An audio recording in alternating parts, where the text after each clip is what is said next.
as Ken and others have said in their contributions, we admire Taher for his stand, his independence of mind and his integrity that has brought him to this position where we can say, thank you, sir, please address us.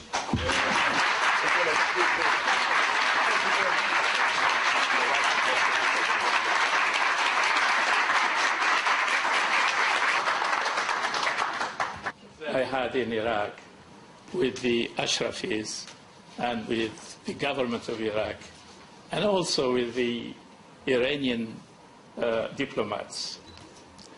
I spent 3 years and a half dealing with the issue of Camp Ashraf. And I would like to just go briefly to the situation now that we refer to it as the Camp Liberty. In fact, the whole thing started when the Ashrafis were complaining that we don't have an interlocutor. We are here locked up. And at the time the Camp Ashraf was handed over to the government of Iraq, they were effectively locked up in Ashraf before they were transferred. They said, we are locked up here and we want a credible interlocutor to speak to. So this credible interlocutor naturally should be the United Nations. So we sat down, I personally sat down with them and we discussed what is the solution to this situation. And we thought that it would be appropriate for the two sides, the government on one side and the Ashraf representative on the other, to discuss before the arrival of Special Representative of the Secretary General of the United Nations, Kobler. We were genuinely thinking about an exit that would preserve the dignity, the safety and security of the Ashrafis. And we drafted a memorandum of understanding, a real memorandum of understanding to protect. Then came Ambassador Kobler. I advised him, I was his advisor. I said to him, the United Nations Charter, the first sentence, it said, we the people. The Charter is there to protect the people, not the governments. Yes, it's the government that put down that Charter, but it's in order to protect the people. So, from the first initial draft we put down in order to protect, it was reversed into an instrument to persecute. And indeed, we argued that Ashraf is a 25 years place of residence of these people. Why should we send them out of this place? Why should we relocate them? While we could do exactly the same job from Ashraf and find an exit directly from Ashraf. No, that was not the intention. The real intention of the MOU is to actually put pressure on the Ashrafis to distance themselves from the MEK. This we discussed around the table while we were drafting the MOU. What is the best way of distancing this population, which is caught in Ashraf, supposedly against their will? So we are here, the United Nations, to free these people, get them out of the MEK and send them back to Iran. That was absolutely the aim and objective of the MOU. That was signed. And you will notice that the MOU was signed by Kobler on behalf of the United Nations. Why? It's because within the United Nations organization there are some distant organizations. It was supposed to be signed between UNAMI UNHCR and the government of Iraq. The UNHCR said, no, we don't want to be part of this deal. So Kobler signed on behalf of the whole organization and made it an instrument for relocation. But we technically discussed it around the table that this is not a relocation, this is an eviction, a forcible eviction. And there are rules and regulations that apply to forcible eviction.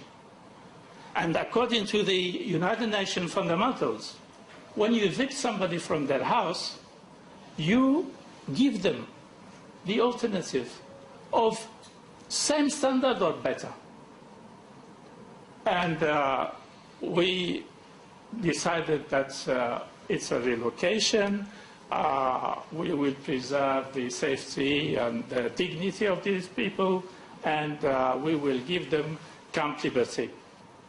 I was the first one to visit Camp Liberty, and I was shocked.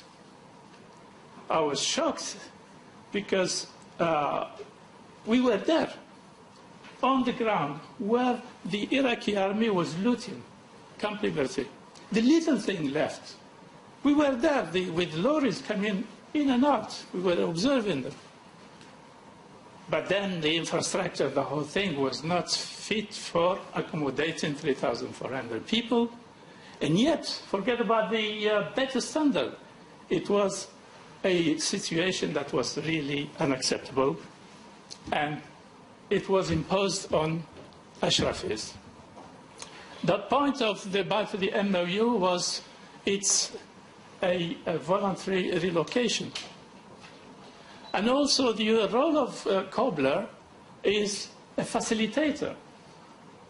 Here is a facilitator who is imposing himself to facilitate.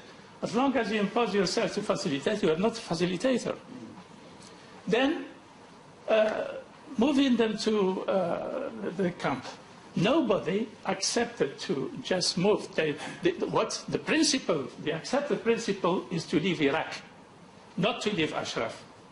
So the United Nations imposed on them to go to a camp which, in my previous discussions, I said that we did falsify documents.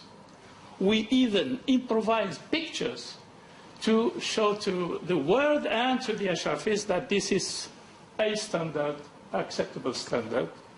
And I will not go on like this, but just one point that I would like to raise, which has not been raised before, is that of the property. You notice that the MOU does not refer to property issues. It was silent, and it's meant to be like that. We also discussed it. And I raised the issue, what's going to happen to the property, movable and immovable property. We raised it. It was absolutely Kobler who said, no, we are not going to talk about these technicalities, these details. We'll address them later. I said to him, we are dealing with a forcible eviction. You cannot deprive these people from their property. He said, we will discuss it later. And at the same time, the Iraqis, our counterparts in the Ashraf Committee, were saying, forget about the property. The property, it's Iraq's people. Iraq's people property. So we will not compromise on this. So Kobler knows that Iraqis are not going to compromise about property. They're claiming that this property is that of the Iraqi people. It's not inserted in the MOU.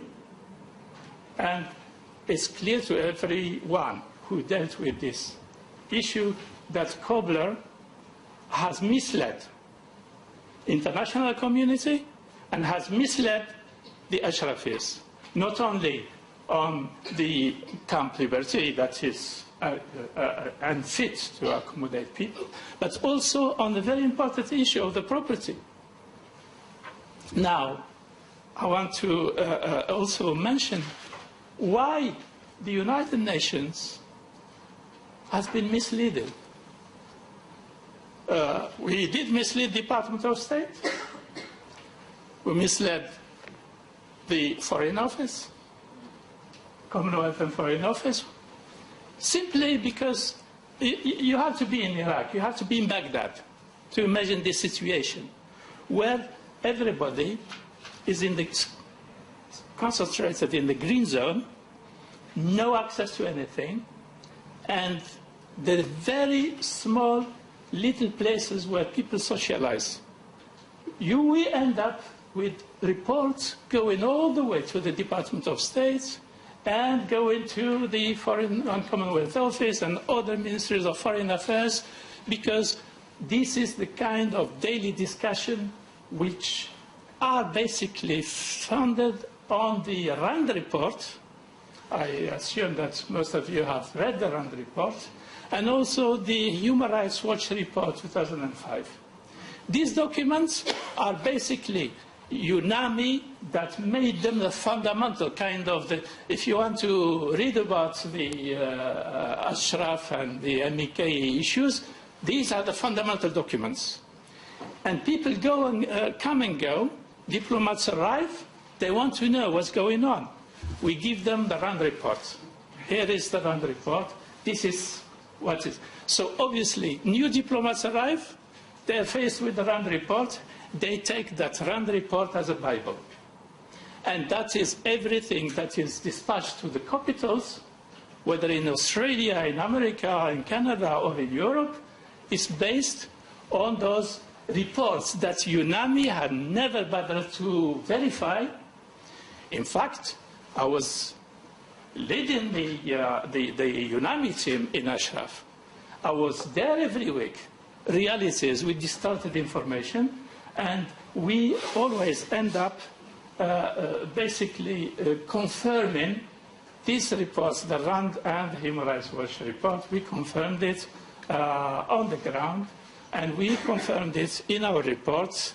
Unfortunately, this situation is being perpetuated, is not being corrected. And as long as Ambassador Kobler is there, I could tell you in this place that there will be no solution to the issue of property, and it will be more complicated, and it will be exactly like the issue of investigating the massacred people in Ashraf in both occasions, July 2009 and April 2011. Two massacres. The United Nations called for investigation. The Iraqis said, forget investigation. There had never been any investigation. And this is total impunity that Kobler is approving. Now, I genuinely fear that we are moving towards the same fate. As far as property is concerned, there will be a day where they say, forget it, and let's move on. I thank you very much for this.